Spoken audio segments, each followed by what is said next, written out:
Welcome back to Studio 5. My next guest says high school students headed for college need to start acting and thinking like college students well before that senior year is up. Meg Radunich is a career and academic counselor at Utah Valley University. She has 4 ways, in fact, to help your student build their college identity now. Meg, it's good to see you. Good to see you too. So that concept, thinking and acting like a college student, why do we need to encourage our student to do that even, let's say, freshman, sophomore year of high school? Right. I was not thinking like this when I was in college. And it's so important because high school students, they don't realize that in just a few short years, they're going to be making some pretty serious decisions. They're going to be picking a major, choosing a career, committing to an internship. And if they aren't already in that mindset, this can really catch them off guard. You work, I know, with a lot of incoming college freshmen. Do you think they understand the benefits of a college education and that college experience? You know, it's interesting, very few do. They've gotten that message from a really young age that it's important to go to college. You know, you've got to go to college to be successful, college. They know they need the piece of paper, but they don't really know what it is about the piece of paper that's so important or life enhancing, or why an employer would be sitting there with someone who has a college degree and who doesn't have a college degree, and they'd hire that college graduate.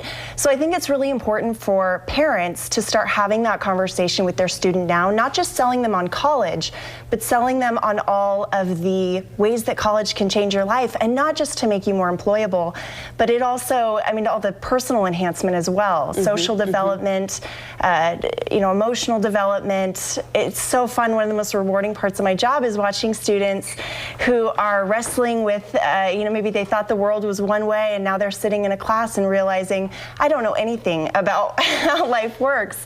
And I remember sitting there and wrestling with my political beliefs, and it's just such an exciting opportunity for students to emphasizing it's that whole experience. Exactly. And if students realize that, you don't have to sell them on college. They want to go. Let me ask you this.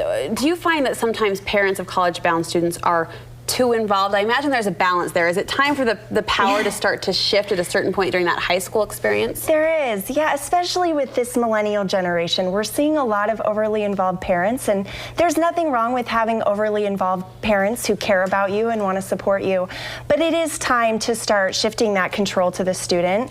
And this can be done in really simple ways. You know, for example, let's say a student says, hey, you know, being a physical therapist looks kind of cool. Well, instead of just letting that conversation drop, the parent could encourage the student to get on the phone with a physical therapist in the area, and it's really easy. Just ask for 30 minutes of their time. Hey, could I pick your brain about your career? Even if they're a really brave high school student, ask if they can take them to lunch. Any professional that I know would be so impressed by a high school student who would take that initiative. To be that engaged and that forward thinking, Of course, yeah, definitely. And if I was that professional, I would do everything to try to help that student, you know, network and hook them up with anybody that I knew. So the key, though, is parents are encouraging those types of opportunities, not necessarily lining them up for the students. Exactly. The student's got to be the one on the phone drafting the professional email. And again, this is what they're going to be having to do in just a couple years. From an educational perspective, you say there are steps a high school student can be taking now to, again, start thinking like that college-bound student. Exactly. You know, one really easy thing is to start doing some concurrent enrollment classes in high school. What if you don't know what field? What if that student doesn't know what field they want to go out in? They can still do some general education requirements in those concurrent enrollment classes. English 1010, Math 1050, classes that are not going to change depending on their major. Might as well take them in high school. And then I've noticed the students who have done concurrent enrollment and they're coming into college, they just have that heightened sense of confidence and a little bit of oomph, you know? They just feel like a college student already. Academic oomph. Don't we all want a little bit more of that, right, when we head into that experience? Once they're in college, what can students do then to further this idea of building a college identity? I always tell students, start to think like a professional. So let's say the student is a speech pathology major. Start thinking like you're already a speech pathologist. Start acting like you already are one. Go to professional conferences and network with other professionals. Read the journals, read the research.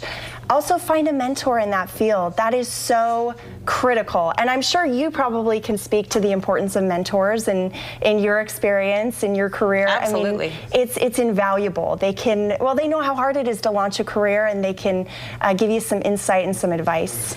Lots of students wait until their final year of college, or they're even encouraged as part of the curriculum to seek out an internship opportunity. You say jump on that well beforehand. Yes, that's a big mistake that a lot of college students make, is they wait until after they've graduated to start looking for work experience. And I recommend do 2 to 3 internships before you even graduate. In fact, the Pew Research Center, they did a study in 2014. They looked at college graduates and they asked them, what do you wish you had done more of in college? Number 1 response, I wish I'd gotten more work experience in college. Yeah, I believe it. Not, I wish I'd gotten higher grades, or I wish I'd chosen a different major. It's that work experience. And some internships are paid and some are unpaid. And I remember doing unpaid internships. I mean, none of us like to work for free, right? It feels like a hard act to swallow initially, but the experience you'll get is so invaluable. Of course, especially if it's a business that can be tough to break into, or a company that tends to hire from the inside. You take a financial hit while you're doing an unpaid internship, but the investment is really, you're going to see a high return on that investment. Great advice, Meg, as always, and a great challenge to start building that college identity now. Thank you so much. Thanks.